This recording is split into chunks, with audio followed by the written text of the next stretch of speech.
Ladies and gentlemen, welcome back to the Uncensored CMO. Now, one of the buzzwords that's gone around marketing for some time is personalisation at scale. Is it actually possible to personalise marketing content to lots of different audiences all at the same time? Well, someone that might know the answer to that is the author of a brand new book called Personalised: Customer Strategy in the Age of AI, Mark Abraham, who's written a brilliant guide to how to get it right. Now, I've had lots of bad experiences, and I imagine you have, when companies try and personalise things and get it wrong. So I'm fascinated to talk to Mark about how you get it right, and how does AI really give us the potential to genuinely personalise things at scale. Here we go. So Mark Abraham, welcome to Uncensored CMO. Thanks for having me. I think every strategy deck, maybe for the last 10 or 15 years, has said the big trend this year will be the ability to personalise communication at scale. So tell me why this will be the year. So it's actually more than 10 years. BCG wrote a perspective in 1989 titled A Segment of One Marketing, where we talked about the potential for personalization. And for 25 years, pretty much nothing happened. But 10 years ago, I founded our personalization team at BCG, and we've been helping iconic brands personalize their customer experiences ever since. First, they were able to harness data and predictive AI, but now in the last couple of years, you have the game changer of Gen AI coming. And I think putting these two together is what's really going to change the game. That does make sense. Now, the problem with researching a topic like this is suddenly I'm hyper alert to my own experiences. So yesterday, for example, I was ordering a new pair of, well, in fact, I wasn't ordering a new pair of jeans. So I'll tell you what happened. So on Friday, Black Friday, of course, we're recording this just after. In fact, we're on Cyber Monday, I think, as we record this. But anyway, Black Friday's just happened. I was looking at a new pair of jeans. Now, I'm very loyal to one brand. It's called Frame. It's fairly a new brand, but I'm very loyal to them because the fit's good, and I like the customization. Actually, there's a gazillion different washes you can get, so I'm very loyal to it. And of course, they sent me their Black Friday deals. I'm on the site, and I sort of run out of time, so I leave it open. And then yesterday, I get that, we noticed you were looking at these jeans. They're low on stock, so click here to buy. So I go through. But my size isn't in stock. And I'm like, hang on a minute. So you know my size, and you've sent me an alert, and my size is already out of stock. So I'm a bit disappointed. Then I think, well, they put a little notice saying, click here to notify when back in stock. So I'm like, of course, right? That's the obvious thing to do. So I click on that thing. And then it obviously thinks I'm a new customer. So it signs me up for a second time. So I then get 2 emails from them going, we have signed you up to notify you when these jeans come in stock. So I've now got double the... I need to unsubscribe then. And then it sends me a text. Go, we noticed you're on our website. Here's 15% off the jeans you were looking for. I'm like, well, hang on a minute. The jeans I'm looking for are out of stock. So I don't need the 15%. Anyway, I do go on the site, and then I think, well, actually, I do have a pair to return that I'd forgotten about. So I then fill in the form to return, and I get no confirmation whatsoever that my returns has gone through. I've got no idea about timing or anything. So anyway, that was my Sunday evening. So it's just one day, one example as I was thinking about personalization. There are so many points in that chain that have gone wrong, haven't there? Yeah, and this is exactly why I wrote the book Personalized. I mean, I see it around me, and I have my friends and acquaintances telling me about this every day.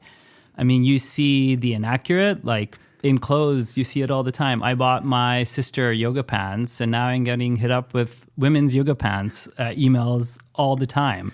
I also see it in the just hurtful emails. Like, my friend's dog died, and he still gets emails for recommendations for dog treats 6 months after his dog's death. So you have stuff like that. And then just missed opportunities for personalization. Like, when do you go to your doctor and you just get the same damn form and you have to fill out your basic information again and again and again?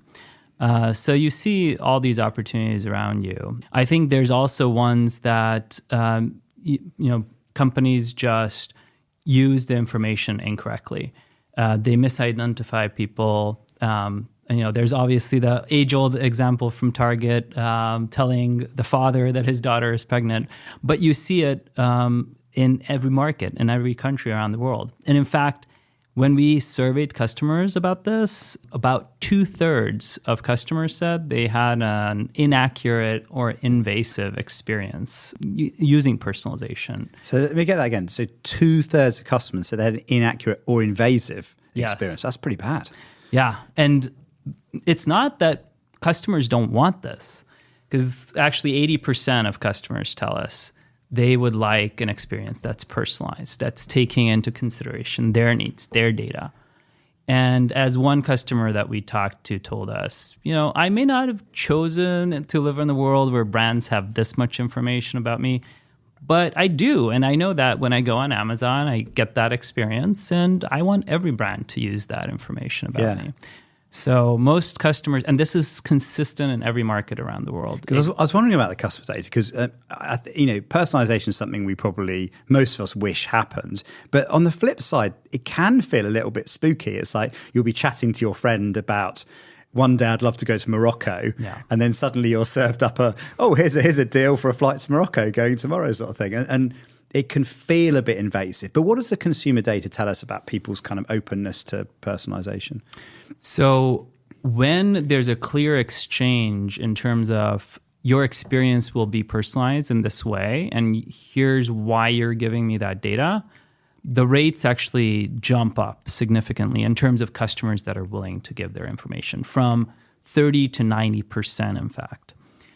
The key, though, is the brand actually has to deliver on that. And that's where I think we get into trouble sometimes, where either the data is just not used at all. You'll have maybe your home improvement store ask you or identify you as someone who's moved.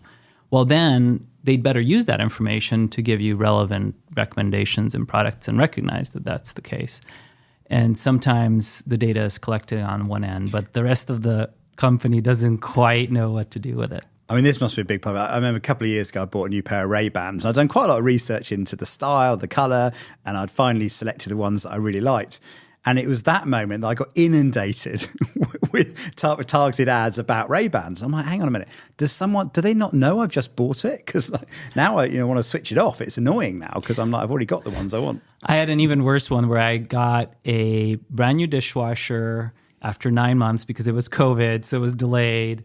And then I got hit up with more ads for dishwashers as well as emails.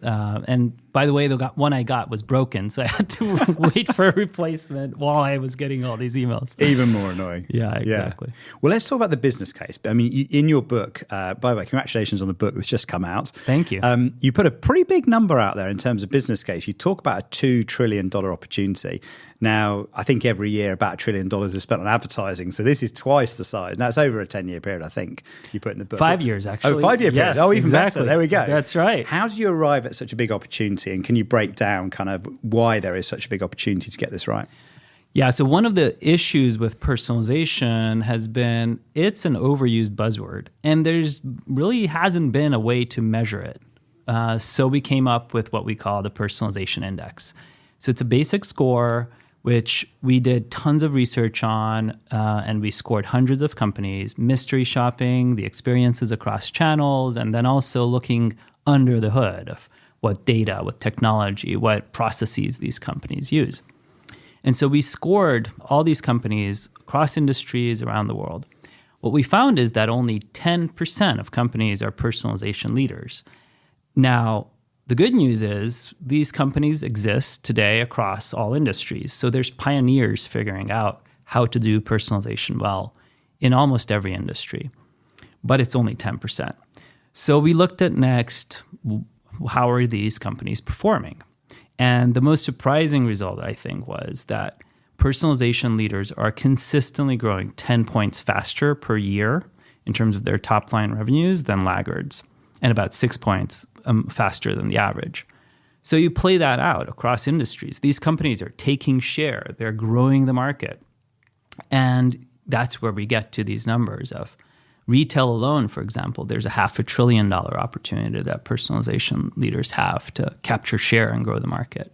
And then all these other industries likewise. So it adds up to $2 trillion. That's big number. That's a very big number. And can you link? So you're talking about growth rates. Can you link that to share price in terms of shareholder value as well? We actually did the analysis on total shareholder return as well, and the number is 15 points. So the gap between leaders and the market average is 15 points of total shareholder return per year. And that has held pretty steady over COVID, since COVID, and so on. Now, one of the things that kind of struck me is, do you think that it varies by category, either in the ability to personalize or the kind of return on personalization? Because if I think my own experience, so I'm talking to a financial services company, I expect them to know me and to adapt to my needs.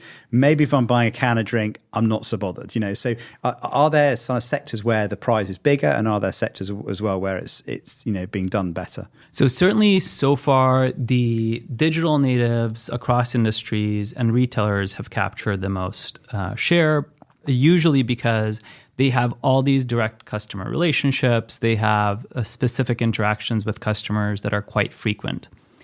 But I think what's really changed in the last 2-3 years, even since we've been doing this research, is more regulated and longer life cycle industries starting to really take advantage of this prize. Banks are a great example. So you have companies like Bank of America, for example, came out with their Erica tool. It's a Gen AI tool that helps you navigate your financial wellness journey. You have even benefits providers like Voya is a large insurance and benefit provider company. They launched a tool called My Voyage. They ask you what your retirement goals are, and then they give you in-depth recommendations on how to achieve them. So in these industries, it's more about engaging customers and creating these platforms or moments to engage them beyond just selling them stuff. If you're a bank and all you're doing is pushing mortgages and savings accounts and the next investment product onto your customers, chances are it's not going to land at the right time or with the right customer. But if you are engaging in this ongoing discussion with your customers, now they're going to you throughout their life cycle, and chances are you're going to be there at the relevant moment. It's actually one thing that struck me about your book, actually, is you have so much focus on how you create value for the customer rather than thinking, how do I sell more? Which is a subtle difference, isn't it? But we often forget because we're so focused on how am I going to push more onto the customer? Whereas the other way around should be, how do I use this data to give me intelligence to make my customer's life easier, better, more convenient, whatever it is, kind of thing. That's a really important difference, isn't it? Huge difference. And one of the examples I love the most is we worked with a large airline, one of the largest in the world, in fact, and they had 50 different P&L owners. You can think of like flight destinations or the credit card product they were selling, or they were selling travel insurance and so on. And all these P&L owners created targeted campaigns to talk to the right customers about their product. And they had a really sophisticated data science team targeting these campaigns. But when you added it all up, the best customers were getting blasted. They were getting like 10 emails a week. And then the not so valuable customers got nothing. So we flipped that on its head and we said, what if you took a Netflix approach? Create a content library, just like they have the movies. We had our products to speak about. But by the way, other things too, to engage the customers, like, oh, you had a flight disruption. Here's some service to help you with that, or preempt your questions. And then figure out what is the next best thing to talk about for every customer. And that approach massively increased engagement, increased conversion for the products, with actually sending half the messages. Oh, that's very interesting. So it's a great example of how modern marketing can work. Yeah. I mean, even in that example, one of the things you touched on is maybe the role of partnerships as well. Because the other thing, of course, if you're looking at just the data you have on your customer, I guess the first party data, isn't it, or the zero party data. But if you can build in data from other places that starts to build a complete picture of your customer, then you can do some really amazing things, can't you? Yeah, this was a great example of that because they had partnerships with the major banks, even some of the largest retailers, and actually they were using all of this data to get a much more complete picture of their customer. Yeah. Now, I wanted to ask you about speed and scale, right? Because you break this out as the source of competitive advantage. Just explain a bit about where the competitive advantage lies for businesses. Yeah. So I think this is the key. personalization is the way to use AI to drive growth, as we just discussed with the $2 trillion prize. And the way to do that is through scale, meaning you need just lots of digital customer relationships and interactions with customers, and speed. You actually need to understand the insights from those interactions and then turn around and change the experience, make it a little bit better, a little bit more targeted, a little bit better value for each customer. So it's actually, those things can be in conflict because, big companies, they can have a lot of digital customer relationships, and companies that have frequent interactions will have lots of them. But then they need to be nimble, and that's what digital natives, startups, smaller companies are typically better at. So the basis of competition is changing, and companies need to bring these two things together. Yeah, it's a good point, actually, because if you're small, you're going to be nimble, but not have the data. If you're large, you've got the data, but you're not nimble. So in a way, there's a race, isn't there, for the small one to get access to more data to make them more informed, and the big companies to try and move at speed. Talking about AI, because the answer to the first question about why is it now the time that we can do personalization and scale, presumably AI is the thing that's making all this possible that wasn't before. Would that be correct, do you think? I think it's a couple of things. So certainly with AI, number one, on the predictive AI side, which has been around for a decade or more, we've made huge improvements in terms of the algorithms, the machine learning capabilities across organizations. But then we have Gen AI on top of that, and I think you're going to see the front-end interface through which customers interact with personalization change. In the airline example I gave you, it was still the airline pushing personalization on the customer. Well, now if you go to Expedia or even just ChatGPT, you can create your own trip or vacation itinerary, and you're going to see that become even more tied to things that you can buy in that experience, recommendations you can get or give to your friends. And those things will be tools for customers to pull personalization when and where they need it. So that's the piece on AI. I think the other piece that's happened with and through COVID is the massive leap we've made in digital interactions. And more digital interactions, the growth of digital channels, and the share of digital channels means we have way more data about customers that can be used at scale for this. And then the third piece is, I think some companies, especially the personalization leaders, are finally figuring out how to really create these nimble teams that are able to make rapid progress and every day or every week optimize the experience. Going back to your first point there, that I hadn't thought of it from that way around, is that I guess you might assume that we want to use our data to personalize our communication to our customer. The first one's quite interesting because basically you're going to where customers are personalizing for themselves with new tools. How can you show up there and be helpful and useful and embedded in what they're thinking? That's a different way to think about it, isn't it? From a customer's experience backwards, agnostic of whether they use your platform or not. So one of the most fun parts of the book to write was the last chapter where we talk about the future of personalization. And I think this is the piece that has yet to play out fully. In our survey with CMOs, we saw 70% of them are using Gen AI tools to drive efficiencies, things like content generation or copywriting or translation and the like. Where they are not yet threading it through and really scaling it is personalization, meaning creating customer-facing experiences that fully leverage this technology. It is harder because you've got to have the security right. You need to make sure it's not hallucinating. You've got to set up the data and the content right. But you're seeing the beginnings of this, like L'Oreal Beauty Genius or Expedia's Romi tools are helping customers discover beauty occasions and beauty products, or in the case of Expedia, travel experiences in new ways. I think where it gets even more interesting is when these companies start to really partner and think about ecosystem solutions that solve your holistic beauty needs or your holistic travel needs in one place. And I think that's where the game's headed.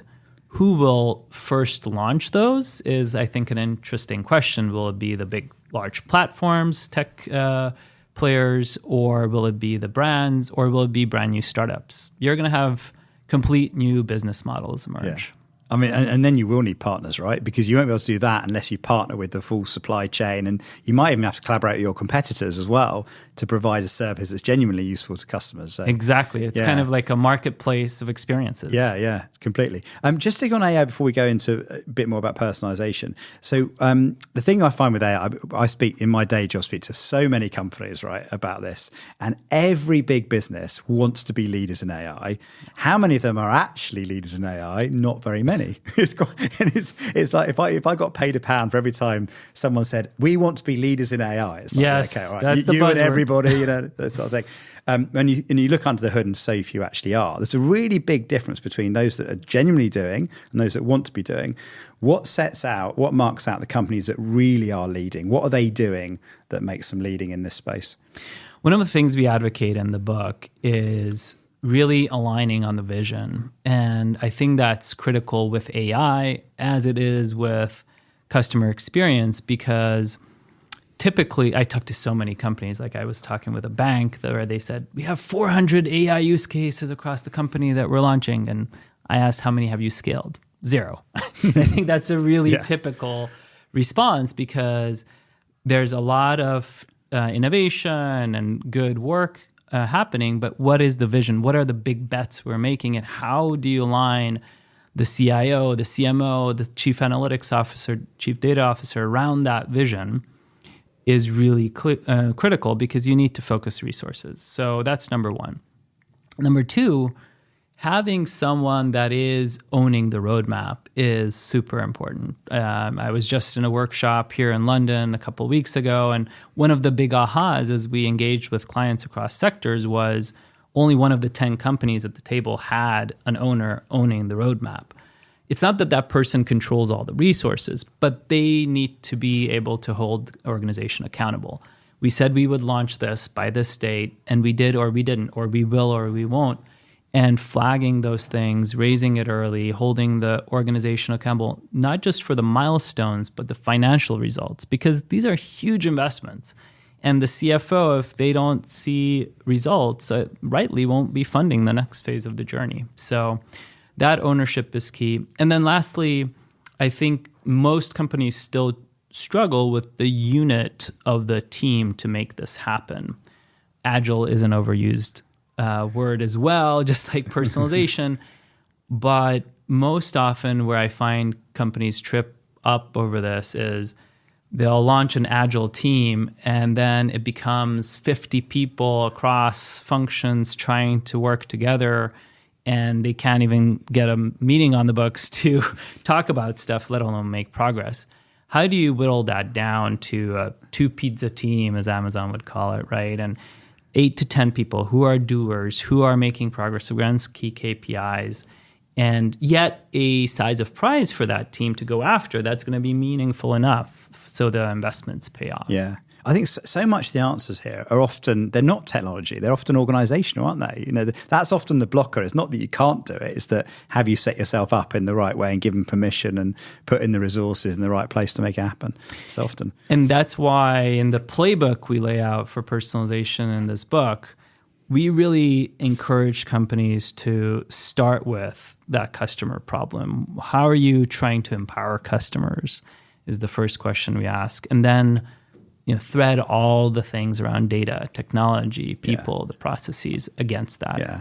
Well, I found this very helpful actually when I was reading the book, because I think so much, it doesn't matter what the technology is. So many companies go, we want one of those. We've got to do something in AI, isn't it? And they almost start with the sort of the supply of it rather than demand of it. So, well, what problem are we solving for the customer that this can be the answer to, rather than going, we can build it, who wants to buy it? It's like the opposite way of thinking. That's right. And that's why I say, ask yourself, what are you trying to use personalization for? And I think every company that uses personalization ultimately makes a promise to the customer. In fact, a set of promises to the customer. And they've got to hold themselves accountable to whether they're delivering that. Now, in the book, you usually kind of break out 5 areas, don't you, in terms of how to build, the framework for personalization. What are those 5 areas? Exactly. So great segue, because these are the 5 promises of personalization that companies have to deliver on in order to do great personalization. And it starts with empower me. So take Spotify as an example. They're promising that you will have a great music experience and you're going to find the right tunes for you for that occasion. So that is the promise they're making. Second, you need to know me. So Spotify needs to tag not just me as a listener, but all the data they have in their music library around what genre is it, what's all the metadata around that song, how much did I listen to it, did I skip that song, etc., to really know me as a customer. Next, they need to reach me. So what channel, what time should I contact that customer? This can be in the app in the case of Spotify, but they might also notify you via an email or a push notification if your favorite band is in town for a concert. Next, they need to show me. So, Spotify is a great example again with their giant music library. They have rich content, more content than customers could possibly ever listen to. So companies need to think about that. If they're truly going to personalize the experience, they need to adopt this Spotify or Netflix approach of creating a content library that's actually bigger than their customer base. And then lastly, and this is the most important promise, delight me. This means you're making it better every time. So Spotify, as an example, again, launched DJ Xavier, which is kind of their next generation of Gen AI tools built into Spotify. And it more than just recommends the song in the app, it actually introduces why it's recommending a song. It might say, here's something you listened to a lot 2 years ago you haven't listened to in a long time. Or it might ask you for your feedback right in that moment and then adjust what it's delivering for you. So how do companies create that kind of built-in optimization, both in the tools as well as the way their team works behind the scenes? Yeah, no, it's a lovely framework. I like how that flows. Let's break it down a little bit. So if you start with empower, this is all about how do you create information about the customer that could be useful. So how would you go about getting that information? Where is that information? What is it? And there's a raft of like zero party to third party data. So where do you get the information? How would you get that together to give you the kind of insights that enables that? So what I advise clients is most companies have a wealth of data about their customers. And in fact, you can find natural pathways that customers are taking in their journey with you as a brand. So take a beauty retailer, for example, we worked with. They found there were less engaged customers that were shopping across a bunch of brands. They were really only coming in for the holidays. And you could see this in the customer data they had from just their store transactional data. Next, we found a group of customers that were coming in more regularly throughout the year. They were buying less on promotion. They were shopping one category. Then you found people that were shopping multiple categories, not just hair, but lipstick and other products. Next, you found customers that were members of the loyalty program and had the app downloaded and visited with their friends. And each of these customer segments basically formed an engagement ladder when you put it all together. So as you stepped up the ladder, you had lower churn rates, higher loyalty, higher spend. That's a great example of how companies can mine their customer data to come up with where can personalization really help nudge customers in to higher brand love, but also higher revenues for the company. And I think those are the ways that personalization can really help. Yeah. Well, one of the challenges, I imagine, you got this slightly amusing example in your book of where in different data sources are integrated and they couldn't even work out the gender, could they? Yeah. Which is quite shocking. But actually, share that example. It's quite a funny example. Yeah. So you go back to where I started with the women's yoga pants. Yeah. I bought my sister that holiday gift, and then I get tagged the wrong gender. And in that case, it was the first-party data. But I've seen clients use third-party appends, and we've tested that for a specific client where we used one of the common data providers for demographic data. We matched it up against the company's internal first-party data and what customers self-reported. It was about a 60% accuracy on gender. So basically most of the not time. much better than 50-50, right? Exactly. You could have just done a coin toss and it would have been almost as good. So, and this is, data that the company was buying. So really ensuring that you're buying the right data, you're testing it for accuracy is so critical. And asking yourself if it's truly that important for the experience, how do you build it in so that customers give you what I call zero-party data? So you're asking the customer that question in the flow of the experience. Again, from an apparel perspective, you have Stitch Fix, for example, that sends customers boxes of apparel, and they start with a style shuffle, they call it. So instead of trying to infer, does more look like trendy clothes or more traditional style clothes, they'll actually ask you in an interface to kind of rate things you like and don't like, and based on that, determine your style preferences. What I love about that is that's actually making it fun, gathering data. If you can make gathering data fun, and then you can make it useful, you get far more likely to get people to adopt. That's right. And I think too often companies think, well, I'll create a preference center over here where customers can go and fill in things. Well, if it's not part of the flow, you find like 1% or 2% adoption rates, and then you don't really have enough data to do anything with.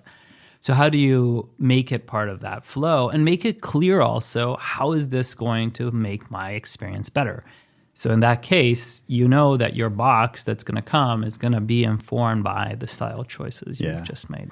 One of the online services I sign up to is Button Up box here in the UK, which is like a home delivery pet food, basically. Right. First question they ask you is, what's your dog's name? So immediately they're touching on something deeply personal. Exactly. And when's the dog's birthday and things like that. So immediately you got some data that's going to be kind of personal. And in that context, that's a great question to ask. And as a customer, I'd want to give that. I think where brands sometimes get into trouble is if they don't think through the experience. For example, if you went into a store and the shop assistant you've never met suddenly greeted you by name, that would be pretty bit weird. Awkward. Yeah, exactly. That is weird. Now, with all the data you're gathering together, what kind of intelligence are you? What's the most useful kind of intelligence you're gathering to help you kind of grow and make better decisions? Well, we now live in a world where we can't rely as much on third-party cookies and third-party data in general, and so really, in addition to the zero-party data that we just talked about, first-party data has become really critical. And most companies have a wealth of transactional data. So obviously they need to fully leverage and mine that and connect it in the right way. Where I think companies under-leverage data is the engagement data. So every day, customers, even in infrequent categories, they might be giving digital signals. They might open the app. They might click on things. They might not click on things. All of that is useful information. And it's frankly more data than most companies know what to do with or can even harness and tap. So really thinking through which of those data signals need to be part of the models, building features on that data set, and then ingesting it into the models is critical. But again, the key is to be clear, what are you trying to do for the customer? What data would I need to know, and how much of that do I actually have? I mean, a good example I remember reading about was Woolworths, the Australian retailer, because I think, as you point out, anyone who's worked in retail will know you operate on crazily tight margins. So how you use your data is the difference between being profitable and not, kind of thing. But they've invested heavily, haven't they, in how they use their loyalty card data. It's a massive area we're seeing with grocers around the world. Personalized offers is an amazing tool for getting better returns from the billions and billions that are spent on promotions, mostly in a mass way today. In fact, in most markets around the world, only a couple of percentage points of that promotional spend is personalized, and most of it is spent on mass events. So what Woolworths has done, and frankly, many leading grocers around the world are doing right now, is really building personalized offers at scale, both for their own promotions. So now they can have, for any given product at the SKU level or brand level or at the store level, they can set how much of the discount do they give to this customer in this week. They've even got challenges where they make it fun. They ask you to buy a few things or come a few times or a period of time, and then you get more points. And points is a great way to engage customers in many markets around the world as well, because people just value points more and they want to see that balance build. One of the key reasons people go to that app in the case of Woolworths is to check their points balance. So they've gamified that experience. And then the other cool thing they've done is they've engaged suppliers in this. So to your question on if I'm selling sodas or fizzy drinks, actually, a great use case for personalization is tapping into this kind of capability with a retailer like Woolworths. If you can spend your promotional dollars targeted at the right customers that are going to either discover you as a brand, switch maybe from another brand, or buy you on occasions they might not have before, those are great opportunities for you to get, in fact, 3x the returns we found in all our work. Versus just spending it in a mass way. I had a similar experience actually, client side with Tesco in the UK. Had a bit of a challenge on my hands. I was overseeing Lucozade, and we were going through a big sugar reformulation, and we ended up with a big backlash. And what was interesting is my club card data, Tesco club card data, was immediately reflective of the problem we had. My brand tracking data was 6 months behind. And it was really fascinating. So I could see in the club card data, because it updates daily, I could literally see people not responding to the normal promotion, where they were, who they were, what their buying habits, what they're also buying. So when it came to do something about our issue of having lost a big chunk of our customer base, we could be super targeted in who we're targeting, where they are, what kind of offers would get them back. And I found that the club card data, back to your speed point, we could operate so quickly, and we could adapt our kind of promotion to suit it. Compared to the traditional brand tracker, I think it was about 9 months before it even suggested we had a problem. Not only are you seeing that data faster, but I think what's changed even in the last 12 to 14 months with these retailers is we've seen them scale the content and automate it. So now big grocers can launch hundreds of thousands of variants of these promotional vehicles and actually change that every week to who they're targeting based on the data. And that's where you could never do that with a mass promotion that you've printed on all the labels and the signs in the store. Well, this is going to be my question, because before that, or back in the day, you'd often be at the till, and then it would print out a coupon, right? And at CVS in the US, it actually prints this mile-long receipt with all your coupons. But the crazy thing about it is, I've never been more excited to have 10p off carrots. You know what I mean? It always didn't matter what the offer was. The physical experience of being handed this long strip of multiple offers on random things. Anyway, bit of nostalgia. But sometimes the way it's delivered, it doesn't matter how much discount it is, just the theatre in which you deliver it can be important. But you touched on a really, really good point, because if we set up organizations to allow us to change our message to every consumer on every occasion, in every moment or whatever, suddenly the marketing department has got a challenge on their hands, because suddenly the campaign they created, their single campaign, has now got to be adopted, thousands, maybe even millions of times. So how do you kind of connect those two things together without kind of losing the quality of what you're doing? Because I guess the danger is you end up dumbing down to lowest common denominator, just changing the kind of headline. But how do you kind of solve for that problem of now we need to communicate lots more messages to lots more people, and still with the kind of engagement levels that we might have done before? So this is one of the first problems we solved when I launched our personalization team. Starbucks at the time had their Frappuccino happy hour offer, right? In May, we always talk about Frappuccinos to everyone. And I think that's emblematic of most organizations. Category teams will try to push their products. Well, only about 30% of Starbucks customers actually ever want to buy a Frappuccino. And so you're really sending an irrelevant message at best to the other 70%. And this is where, if you can create a flexible, templated, dynamic message that actually has space in it for every product. In the case of Starbucks, there's 87,000 plus products you could talk about, maybe with an offer, or maybe it's just a recommendation. You multiply that out, you could have hundreds of thousands of variants of dynamic messages going out to customers. And it's actually, I mean, this has been possible for a decade now to do this with technology. With Gen AI, it's even easier because you can even have the images varied and the persona of the customer come into the email you create or the ad you create. And that's what companies are doing.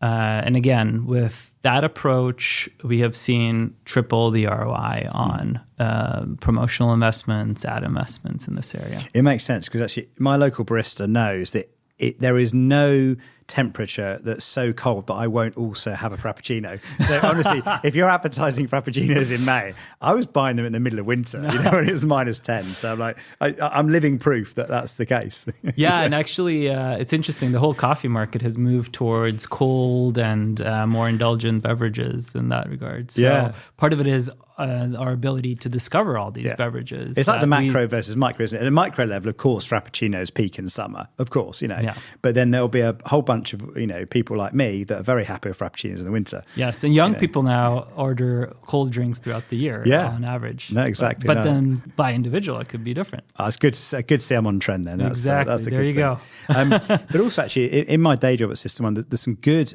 evidence for how this works as well. I mean, nowhere near to the complexity you're talking about, but we did this project for a regional airline in the UK called Jet2, and we measured the emotion that people felt looking at something that was generic, so targeted everybody, something that was regionally targeted, regionally and personally targeted. So imagine, in fact, they've got a really good campaign. It's kind of a couple going on holiday. It's actually filmed from the first person. So you see the girl dragging the boy's arm into the pool, to the restaurant, down the shops, So it's her perspective looking at him, kind of, So it's beautifully done. It's got a great soundtrack. And then these are round numbers, so I won't give the precise numbers, but we got a 5-point scale. Yep. And they got 3-star, which is pretty good for the generic ad. When they then, I think they then went regional and said, now flying from Leeds Bradford Airport, and then served it in Leeds, right? Went to 4-star. And then when they targeted young couples, because they had loads of different versions of this. So there was an older couple, there's a family, they had lots of different versions of execution. So when you then married the audience who saw themselves in it, the airport they live near to, and the time they want to go on holiday, which actually is the winter. So advertise holidays in the winter because that's when everyone's thinking, I'd want to get away from here. All those things took it from 3-star to 5-star. So, there's a power in terms of, creating an emotional response and the memory that comes from getting this right. That's so funny because we did the exact same thing with Asia Pacific airline, and we saw a 20% increase in conversion from those exact things. Where you were flying to and what type of persona, were you a weekend warrior, family, and the background, etc. It makes a huge difference. Yeah, it really does. It really does. Now let's talk about some of the barriers because, as I read through your book, the business case is very strong. Of course, we want to personalize, but there are lots of reasons why we don't get this right, don't we? So let's break down some of the reasons. I think the first one that you talked about in the book, which I think is enormously important for marketers out there, is the fact that businesses are siloed in terms of department. Because as you've talked about the solutions involve more than marketing. So if I'm talking about my creative development, or if I'm talking about my media buy, that's on me as the CMO, right? I own that, and what I say can be implemented straight away. You're talking about the customer experience. Now that touches so much more of the organization. So how would a CMO get through that kind of having to align the whole organization behind this? I think that's the critical bit, is that personalization is a new way to compete. And so that's not just on the CMO. It's really a CEO level agenda, and it impacts the entire C-suite. So in the book, we go through the role of the C-suite, and every single leader has a role in this. Just think of the CFO. They're underwriting the business case, and they need to be able to stage gate this and understand, should they release that next tranche of investment? Because we're typically talking millions of dollars in people, technology, data costs. But then you got the other parts of the organization too. The chief data and analytics officer has to make sure the data is flowing right. There's data governance. There's a common definition of simple terms like, who is a lapsed customer? So many clients they have 5 definitions and 5 teams going about it in different ways. You've got a disjointed experience. You've got the CIO.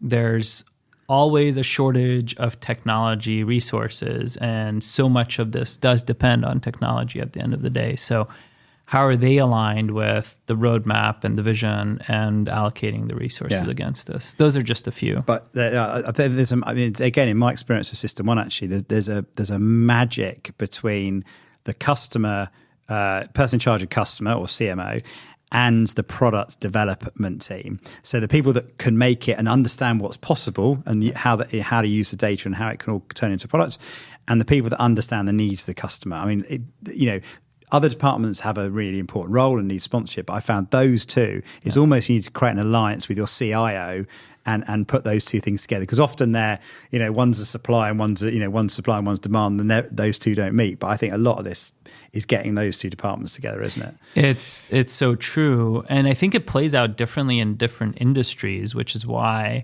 some companies have made more strides than others historically. And digital native companies, typically you'll have a digital product organization that can build stuff fast and launches things fast and has that nimbleness built into it, but then they might not think about the marketing or communication aspects of it. So how do you get those teams partnering? In a large bank, typically every channel is put in a different part of the organization, and then you've got the matrix of different categories and products against that. So how do you bring that together? In a retail example, you might have the CMO, again, controlling the customer, but then the digital experience like the website or the app sitting in a separate team. And then you might have the core systems even sitting in separate teams. So again, how do you bring that together? Yeah. I think consistently the answer to me is develop a clear roadmap, align the senior leaders, and then break it down into small use cases. This is why we go back to Empower Me. How are you going to help the customer in the next 6 months in a scalable, a demonstrable way that actually drives impact for the customer and the business, and then align that team against making progress. And I think almost in every case study you talk about in the book, there is this, we set this vision out, we want to do this, but then there's this test and learn phase, isn't it? Where they're kind of experimenting on one thing, learning about it, and that builds confidence in the business then to kind of roll it out and scale it up. Yeah, for two reasons. One is oftentimes you need to build the case for change within the organization. Just going back to my airline example that I gave earlier, we had to change the way all these 50 product groups were communicating to the customer. That was massively risky. And we knew maybe some product groups actually could communicate less and might be worse off, but even if the enterprise was better off as a whole. So by having this personalization lab approach, we called it in that case, we could test and learn what the impact would be for 5% of the customer base with this new approach, where it was much more next best action and leveraging a common content library. And then go back to the organization to say, this is the impact, this is how we need to adjust our targets by product. And by the way, we learned a lot about how we need to re-engineer the content production process, as an example, to enable this kind of approach. So when we had to drive the change with hundreds of people instead of a dozen people, we knew what the changes were. Yeah. Now, we often think that the block is technology, whereas actually you had this quite neat 70-30-10 rule. No, 70-20-10. Sorry, get my maths right. 110% would be quite impressive. But yeah, the 70-20-10 rule, which actually puts the spotlight on, it's often people and process, isn't it? That's the bit you've got to fix first. Yeah, at BCG, we've done a lot of AI transformations, and this is the rule. It's 70% of the time, these transformations fail because of people. 20% technology, 10% data. So it doesn't mean data and technology are simple. We'll get to that, and there's a lot to get right there. But it does underscore just how complex the people change is, and upskilling the people, getting them bought into change, re-engineering these processes for speed. Now, I think probably the other thing that people sometimes worry about in this space is the whole risk, data risk, compliance, data quality. There's a whole world of, I know I've been in a few deals with some of our larger customers, And it's been months of legal negotiation about who owns the data, and when consumer data is transferred between one organization to another, what does that mean, and who can see it and who can't see it, sort of thing. There's quite a lot to consider, isn't there, in terms of both data quality, but also the risk and compliance to the law and so on. Yeah, so I deal with that all the time in terms of the data access. I think the key there is, obviously there's the regulations that vary by geography, and they're constantly evolving. I think what the smart brands are doing is giving customers transparency. Marriott is the example we give in the book, for example, where they make it easy for you to go in your Bonvoy app and see what data they have about you. Every customer has a right to be forgotten under GDPR and many other jurisdictions. But actually giving people an easy place to see what even they have about you is a great way to build that trust with customers. LinkedIn is another example of a company that actually you can go in and download all your data that LinkedIn has about you and easily transfer that and leverage that as a customer. Another way for them to build that trust with customers. I think where it's evolving even more, though, is Gen AI. I see a lot of companies taking different approaches in terms of how open they are to innovation around Gen AI and the security around that, the risk management of that. I think the worst thing you could do is, like some of my clients have done, implement a blanket ban on these tools.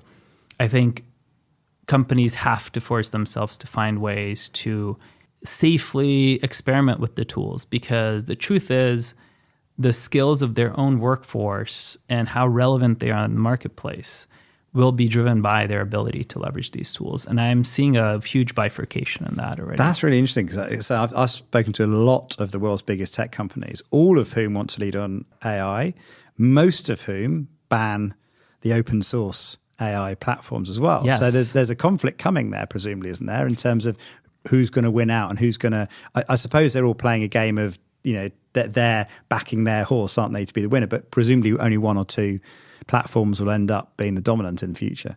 Yeah, there's definitely a network effect here. I think fundamentally, though, here there is a piece on the LLMs can be leveraged for understanding English language or whatever language requests, but then the source of that data needs to be the company's proprietary data in many cases, and when you get to the specific use cases. So if you're wanting your customers to discover products for your beauty needs or travel needs, well, what is the source of that inventory of products, experiences that you're serving up to them? That should come from proprietary content and data systems that the companies have. So it's architecting those in the right way where you can resolve some of these concerns about security, safety, et cetera. Yeah, but back to your previous point, the opportunity might be then collaborating with other systems as well. Yep. And then also where the future may go to, which is more open source, or people creating their own personalized experience, and you need to be part of it rather than pulling everyone onto your own. Yeah, and that's where I think just working with companies, for example, in the entertainment domain, there's very much clear concerns from artists and others creating content around how is Gen AI going to be used to infringe on their copyright and all the work they've done into their products. So some of the companies are taking very conservative approaches to these tools. I think how you get around that is to say, well, you can use your LLMs to the large language models to understand the requests. Here's what I'm asking the tool, but then again, query the actual copyrighted content and database underneath. So, final question. You've written the book on this. You've had over 100 customers, I believe, kind of at BCG as partnered with over 100 customers to deliver personalization programs globally. What would be your advice to somebody that's listening to this thinking, I need to do this better, I need to lean into this? What should they be thinking about? What should they do? ask yourself. Obviously read the book and give you a call. That's taken as read. Yes, you know, but also ask yourself the questions in the book. We tried to make it really practical, and in each chapter that goes through the 5 promises, we arm you with questions to ask yourself and ask your team. Because most companies, I find, say, we're already doing personalization. But when you ask yourself those questions, I think you might find maybe there are some things to do better. And that's what the personalization index results suggest as well. I think the most critical ones are, do you have a clear roadmap? And is it broken down into these 6-month chunks or more often, where you can show real business value as well as customer value to fund the investments? And then what are you doing next? And what are you doing now? There's no shortage in any client that I go to of ideas for how to do more personalization. Typically, we'll get a cross-functional team in a room, and within a couple of hours, we'll have the entire wall full of stickies with use cases and ideas. But which of these are truly going to change the customer experience? Where is personalization really critical in that journey for the customer? And which of these will drive material business results so you can fund the journey?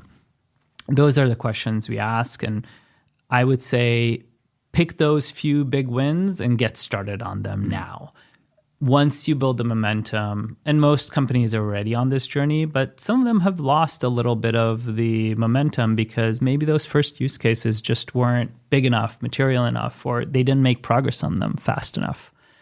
So I think there is, where you started this whole discussion, some CEOs I talk to are jaded with, well, I heard about this personalization effort the last 5 years and we've spent all this money, but what have I gotten for it? I think that's where, again, having that clear owner who's holding the organization accountable can be a game changer. Yeah. Well, it was a bit like the barcode 10 years ago. Not the barcode, the QR code 10 years ago. So everyone was saying it's going to be the big thing. We then went off it, and then pandemic hit, and suddenly everyone's using it, sort of thing. So there's definitely a timing element, isn't there? And I think the same risk exists with Gen AI. If we only focus on using AI to drive efficiencies and cost savings, I think we will tire of it very quickly. So how do we use it to drive growth, to improve the customer experience? And personalization is the way. There you go. Well, couldn't put it better myself. So what a great place to end. Mark, thank you so much. Really appreciate it. Thanks for your book, of course. And thanks for sharing your wisdom on the podcast. Thanks for having me, and excited to share it with the world. By the way, it's also bright yellow, which is a color that I endorse heavily. Yes, I love walking around. We just launched in all the Hudson's bookstores across the airports in the US. So wherever I fly around the country, it's fun to see it. It's like a big highlighter pen through the bookstore. So all my friends are sending me texts with it. So it's super fun. Brilliant. Well, Thank enjoy. you. Take care. Thank you very much for listening or watching Uncensored CMO. I hope you enjoyed that. If you did, please do hit the subscribe button wherever you get your podcast. If you're watching, hit subscribe there as well. I'd also love to get a review. Reviews make a big difference on other people discovering the show. So please do leave a review wherever you get your podcast. If you want to contact me, you can do. I'm over on X @UncensoredCMO or on LinkedIn, where I'm under my own name, John Evans. Thanks for listening and watching. I'll see you next time.